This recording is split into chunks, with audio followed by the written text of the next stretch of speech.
Sometimes when things go wrong, you can't blame life. Cause when you shot your shot, what was your aim like? What were you targeting? Cause if it ain't right, and you still go with it, then that is on you.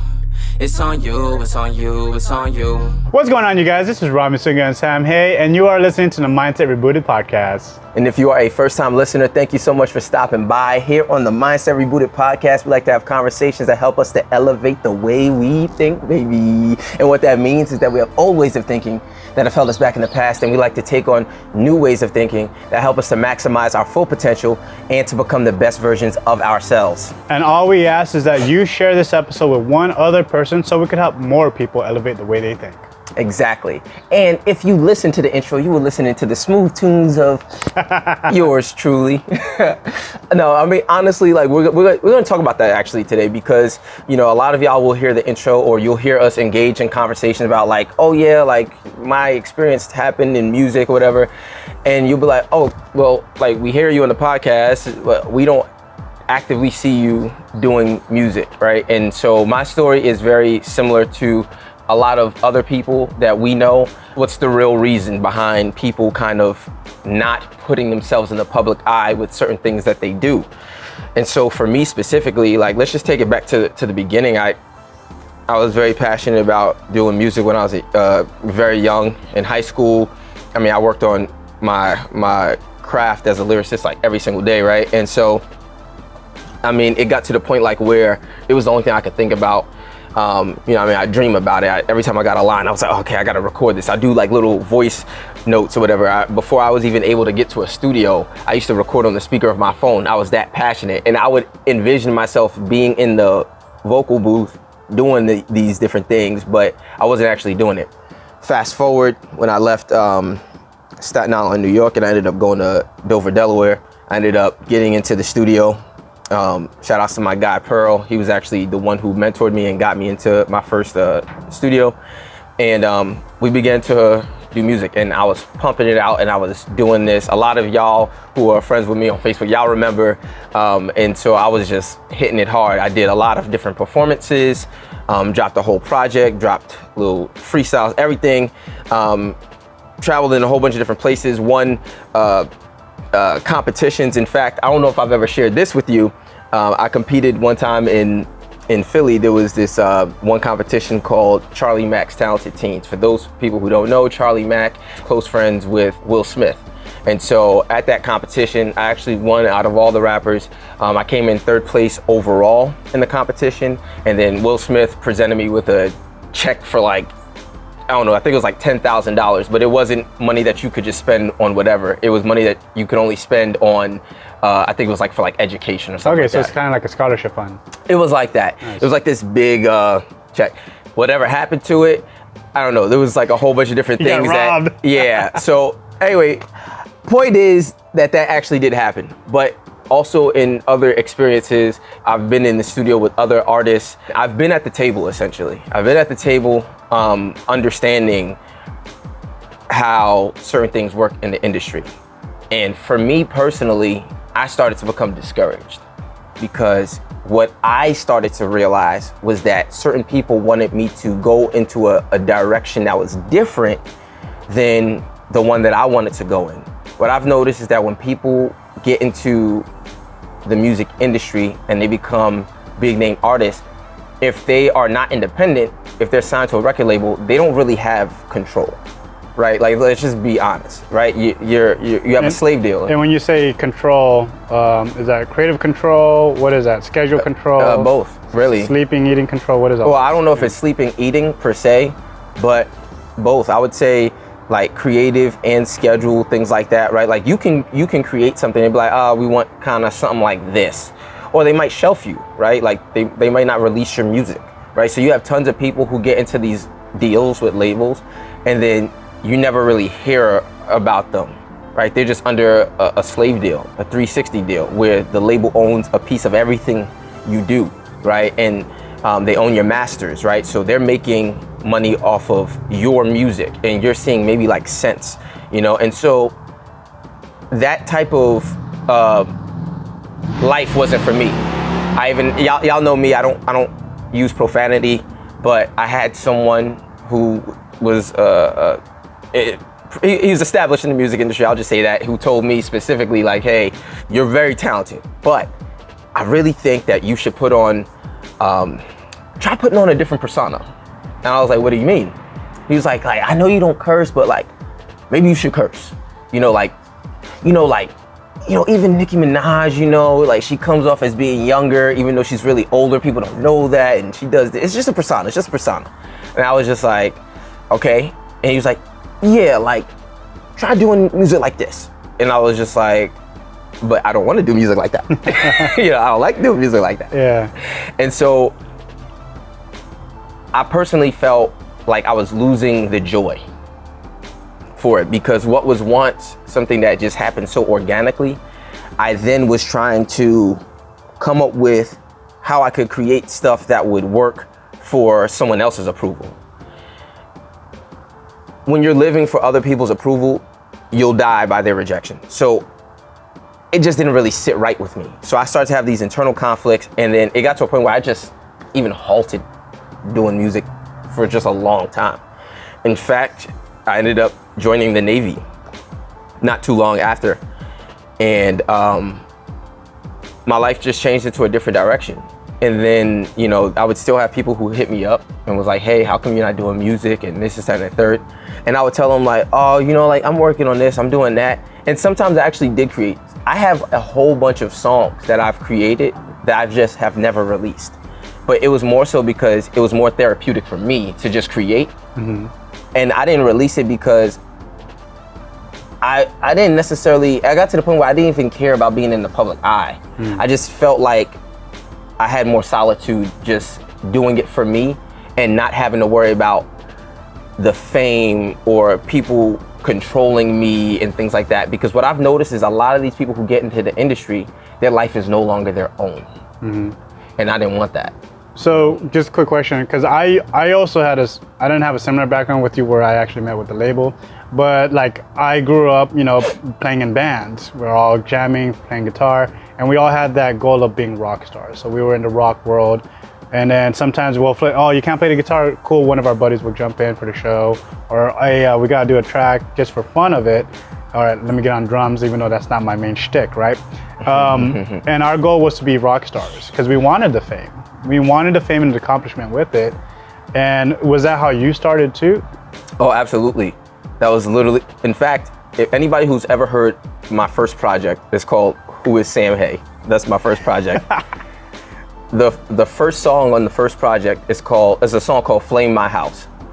And the very first line I ever said on the project was, tell a label to sign me, I need to be in the game. That was literally the first line. I don't know, 17-year-old Sam Hay was just so like, I want to be famous. I want to be able to get the Grammys. I want the awards. I want to be able to have all these people on me. At the time I was like, I want all the girls. I want all the money. I want this, I want that, right? And like, that's all I could think of. Cause like when you're a kid, you see the glitz and the glamour of the people you look up to. You don't know what they're going through, but what you see on TV, you're like, man, that's the life. I want that. Yeah. And you don't know that it comes with a price, And as I saw what it took to get, I was like, it's just a facade. You see these people, man, I'm like, you see these people in these music videos with these Bugattis, the Bugattis be rented.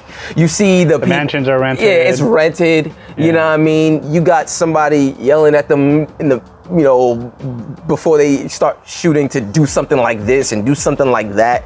You think that they're living this glamorous life. You think that they have all this money. You think that because they got this advance from the label that they got all this money. No, that was just a loan from the label that they're gonna have to pay back. And so you think that they're balling out and all this other stuff. And then you realize like, they're not. You personally, like as an individual, you have, and oftentimes you have way more peace of mind than these people that you see on TV. And so it wasn't until I got older that I realized, I was like, yo, I don't even really want to be famous. I'm not gonna lie, I don't want to be famous.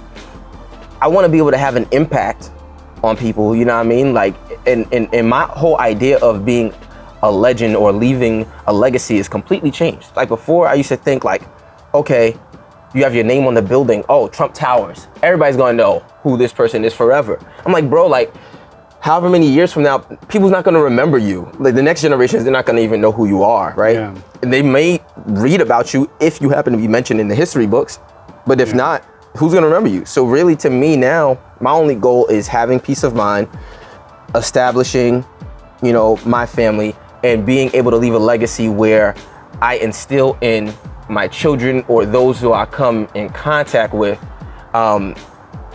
what it means to be a person of value and integrity and someone who's wholeheartedly giving themselves to what they're passionate about, like certain things like that. Like I don't really want to just do things just for the glitz and the glamour, you know what I mean? Yeah, and so coming from my position, we talk about dance events all the time, right?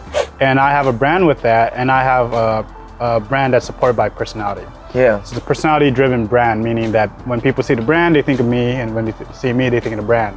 It's which is similar to artists or actors and stuff like that. And how did you navigate that transition from being out there all the time, where people knew you, to now having this bit of solitude that you mentioned, where you get to focus on your family instead, and people don't really know you? So how did I transition to it? Yeah, how did you navigate that? Well, really, it took me taking a pause from even doing music at all. Like there was a whole point like where I just didn't even touch it, and I was able to just transition into a different direction. Like when I joined the Navy, I just pursued other things because in my mind I started to think, all right, I want to be established. I do want to have money. I want to be able to have a family.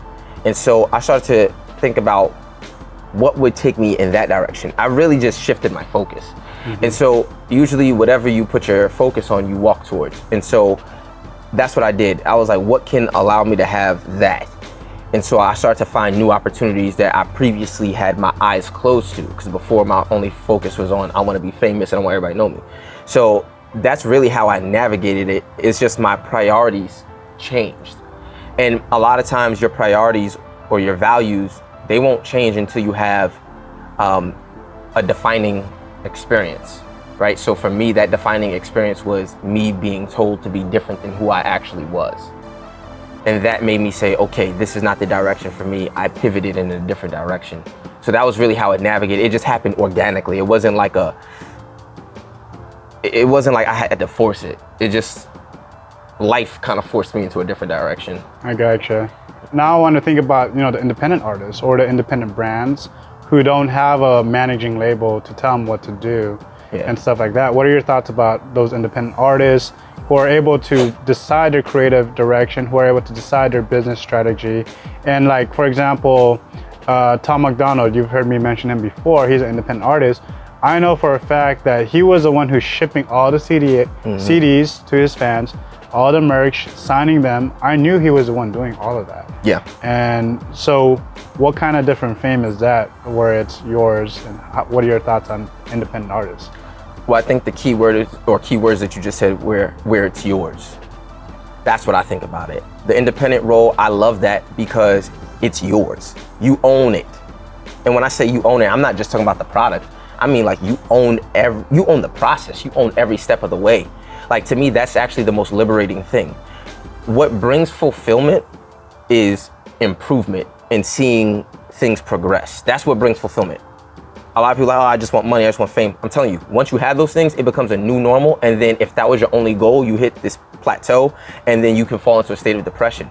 But it's the daily, I'm improving, and I'm wholeheartedly in the process where I can literally see that I signed this album, and by me giving it to this person who valued my music, I just helped change their life. I made their day better.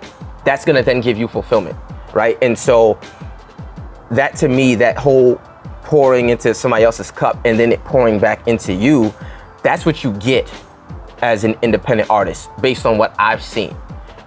I don't know if the people who are signed to major label, I'm not sure if that's what they have.